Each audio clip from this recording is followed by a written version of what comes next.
Students, आपको जो ये क्वेश्चन मैंने कल दिया था, मैं आज आपको उसका सॉल्यूशन भेज रही हूँ। आप सॉल्यूशन को समझाने की भी कोशिश कर रही हूँ, फिर नहीं समझ में आए तो फिर देखिएगा। बच्चों, पहली एंट्री जो बोली है वो है दिसंबर 1 को माल ख़रीदा है 70,000 का और इस पर जो हमने कैरेज पेड किया है 3,000। तो एंट्री बनेगी बच्चों परचेज अकाउंट डेबिट 70,000, ठीक है। और जो हमारा कैरेज है यानी कि जो हमारा भाड़ा है वो कैरेज अकाउंट डेबिट 3,000 और टोटल आ गया 73,000। नरेशन में सिंपल गुड्स परचेज लिख सकते हैं, ठीक है। नेक्स्ट एंट्री में हमको बोला गया है मजदूरी चुकाई यानी वेजेस पेड किया है, इसीलिए हमारी एंट्री बनी है wages account debit to cash account. Simple entry है, हमने अमाउंट फिल कर दिया, ठीक है। थर्ड एंट्री में बच्चों आपको प्रॉब्लम आ रही है, तो थर्ड एंट्री में आपको समझा रही हूँ। क्वेश्चन है केदार को 60,000 रुपये की लागत का माल बेचा, जिसका बीजक मूल्य लागत मूल्य से 10% जोड़ करके बनाया गया। देखो बच्चों, ये क्या बात कही है कि 60,000 रुपये का माल है। बीजक का मतलब होता है बिल तैयार करना। जो बिल तैयार किया गया वो 10% रेट अधिक लगा करके जोड़ करके बनाया गया और बाद में उस पर 5% डिस्काउंट दे दिया। तो हमने इसको सॉल्यूशन किया। देखो, 60,000 रुपये का माल था केदार का, इसमें 10% हमने इसका बिल का मूल्य बढ़ाना ना, इसलिए 10% इसमें ऐड कर दिया। माल हो गया 66,000 यानी 66,000 का। फिर हमने 5% रेट डिस्काउंट दे दिया तो 3300 रुपये हो गया। अब देखो, 60,000 रुपये का माल हमने 62,700 में बेच दिया। ये एक सामान्य प्रक्रिया है, हर व्यापारी ऐसे ही करता है। इसीलिए अब जब हमने इसकी एंट्री की तो हमें कोई P&L लिखने की ज़रूरत नहीं है।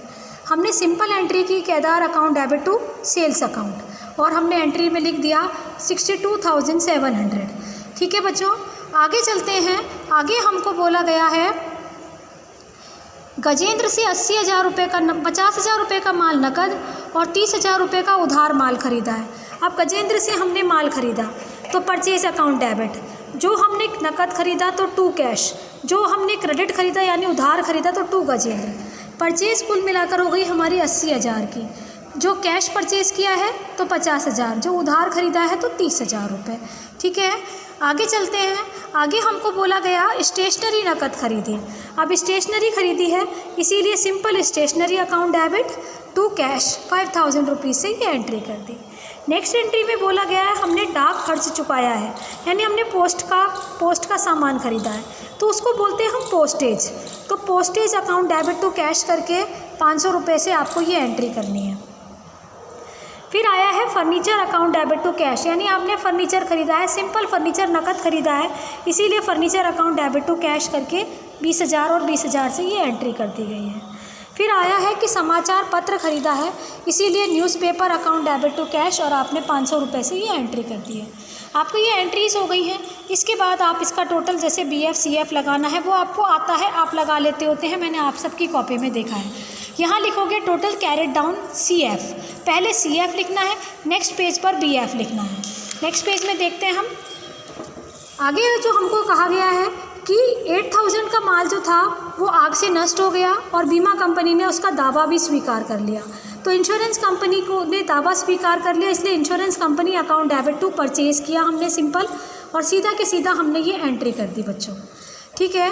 नेक्स्ट एंट्री में कहा गया कि गजेंद्र को माल लौटाया। अब गजेंद्र से हमने माल खरीदा था, वो है माल हमने लौटाया, इसीलिए एंट्री हुई Gajendra account debit to purchase return और ये अमाउंट पर भर दिया हमने 5,000 का गुड्स रिटर्न किया गया।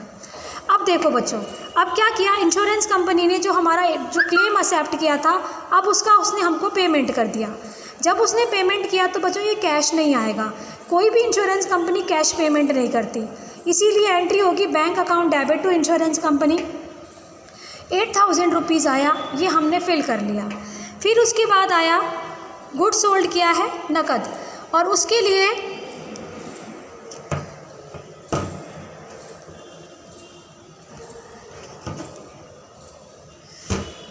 बच्चों ये जो गुड्स सोल्ड किया है हमने कैश अकाउंट डेबिट वाला, इस अमाउंट को हम देखते हैं। ये हमने बद्री को माल किया है। यहाँ क्या है 40,000 का रुपीज़ का माल बेचा था, इसमें 5% हमने पहले ट्रेड डिस्काउंट लेस किया है। तो 40,000 का 2,000 हमने ट्रेड डिस्काउंट लेस किया, 38,000 का आ गया। 38,000 पर हमने कैश डिस्काउंट लेस किया, तो कैश डिस्काउंट लेस करने के बाद हमारा आया 34,200। जब हमने इसकी एंट्री की तो हमारी एंट्री हुई cash account debit 34,200, discount account debit 3,800, to sale, क्योंकि बद्री को नकद माल बेचा है तो बद्री नहीं आएगा, सेल आएगा, इसीलिए ये बद्री की जगह हमने सेल लिखा है। इसके बाद एक कर्मचारी ने माल चुरा लिया और नकद भी चुरा लिया, तो लॉस बाय थेफ्ट है, लॉस है इसलिए डेबिट किया, तो loss by theft account debit. अगर उसने कैश चुराया यानी हमारे पास से कैश गया, इसीलिए टू कैश लिखा हमने 4000 का, और जो उसने माल चुराया तो टू परचेज लिखा, इसीलिए परचेज में आया 6000 का। नेक्स्ट एंट्री में हमने कहा है कि वेतन चुकाया, salaries account debit to cash 20,000 rupees का, ये हमने कैश चुका दिया। ये हमारी आज की एंट्रीज़ कंप्लीट हुई। देखो बच्चों, अभी आज और हम एंट्रीज़ करेंगे, और नेक्स्ट टाइम जब आप मेरे साथ क्लास में आएंगे तो मैं नया टॉपिक आपको सिखाऊंगी। आज मैं फिर आपको एक क्वेश्चन भेज रही हूँ, उस क्वेश्चन को फिर से आप सॉल्व करना। आप बहुत सारे बच्चों ने इस क्वेश्चन को सॉल्व किया और सॉल्व करके मुझे आंसर भेजा है। ये बहुत अच्छा प्रयास है, जितना आप एंट्रीज़ को करेंगे आप उतना अच्छा कर सकते हैं। फिर से मैं आज आपको एक क्वेश्चन डालूंगी, आप उस क्वेश्चन को सॉल्व करना।